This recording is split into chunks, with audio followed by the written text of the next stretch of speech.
चलिए आज हिमालय की बर्फीली ऊंचाइयों पर चलते हैं, जहां एक प्राचीन गुफा में एक ऐसा रहस्य छिपा है जो शायद वक्त से भी परे है।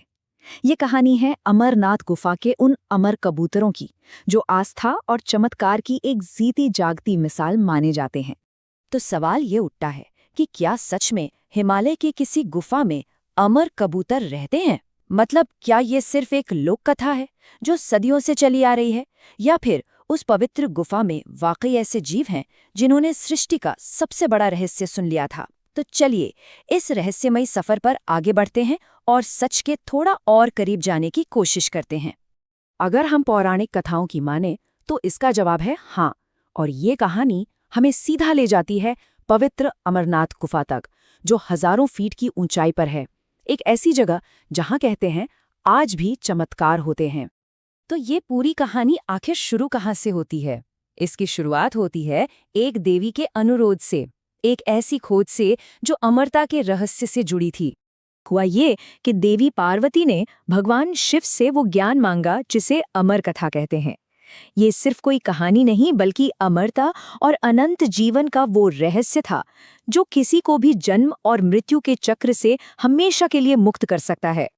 लेकिन सोचिए, ये ज्ञान इतना शक्तिशाली और गोपनीय था कि अगर ये किसी भी और जीवित प्राणी के कानों में पड़ जाता तो शायद पूरी सृष्टि का संतुलन ही बिगड़ जाता।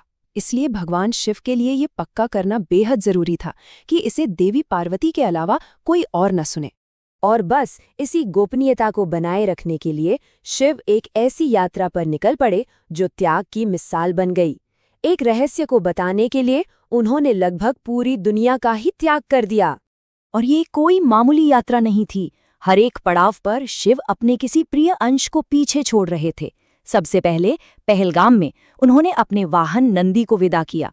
फिर चंदनवाड़ी में अपने केशों से चंद्रमा को अलग कर दिया। शेषनाग झील पहुंचे तो अपने सर्पों को वहीं छोड़ दिया। और तो और महागुनस पर्वत पर उन्होंने अपने प्रिय पुत्र गणेश को भी पीछे छोड़ दिया। और आखिर में पंचतरणी में उन्होंने पांचों तत्वों यानी पृथ्वी, जल, अग्नि, वायु और आकाश, इन सबको भी त्याग दिया ताकि उस जगह पर पूर्ण एकांत हो सके। तो जब शिव हर सांसारिक बंधन से पूरी तरह मुक्त हो गए, तब जाकर वो देवी पार्वती के साथ उस दिव्य स्थान पर पहुंचे जिसे आज हम अमरनाथ गुफा के नाम से जानते हैं। यही वो जगह थी जहां अनंत जीवन की वो कहानी सुनाई जानी थी। लेकिन बात यहीं खत्म नहीं हुई। कहानी को पूरी तरह से गुप्त रखने के लिए गुफा के अंदर एक आखिरी और सबसे जरूरी कदम उठाया जाना बाकी था। गुफा के अंदर पहुंचकर शिव ने अपनी दिव्य शक्ति से एक ऐसी अग्नि प्रकट की जिसने हर कोने को पवित्र कर दिया। मकसद बस एक था, ये पक्का करना कि उस गुफा में कोई भी अदृश्य जीव, कोई भी उस रहस्य को सुनने के लिए मौजूद न रहे। और फिर उस पूर्ण एकांत में जब हर तरफ शांति थी, तब भगवान शिव ने देवी पार्वती को वो महान रहस्य अमर कथा सुनाई। शिव का इरादा तो साफ था कि ये रहस्य सिर्फ और सिर्फ पार्वती के साथ साझा हो। लेकिन कहते हैं ना, होनी को कौन टाल सकता है। इतनी सारी सावधानियों के बाद भी एक छोटी सी चूक हो गई।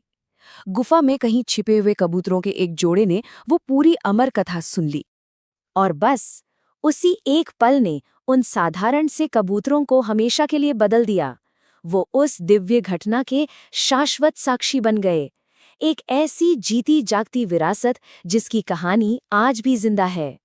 अमरता का वो रहस्य सुनकर वो कबूतर खुद ही अमर हो गए।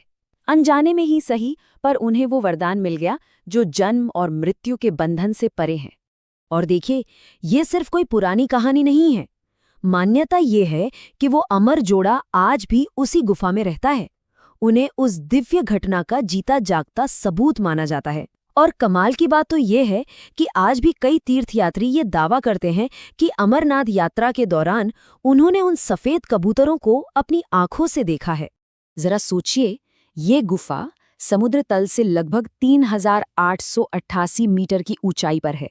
इतनी ऊंचाई जहां कड़ाके की ठंड में किसी भी परिंदे का जिंदा रहना लगभग नामुमकिन है।